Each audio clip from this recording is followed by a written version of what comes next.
Once upon a time, in a small town, there was a little girl named Lily. Lily loved to play at the park near her house.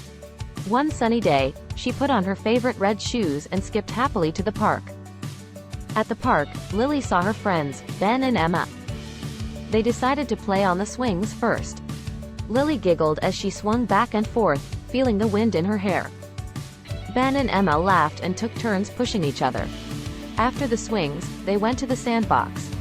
Lily loved building sandcastles. Ben and Emma joined in, and together they created a big, sandy kingdom. They even added sticks and leaves for extra decoration.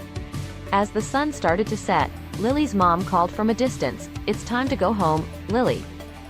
Lily sighed but waved goodbye to her friends. She promised to come back to the park tomorrow. On the way home, Lily talked excitedly about the fun day she had with Ben and Emma. Her mom smiled and listened to Lily's happy stories. And so, with her red shoes still on, Lily went to bed, dreaming of more adventures at the park. The end.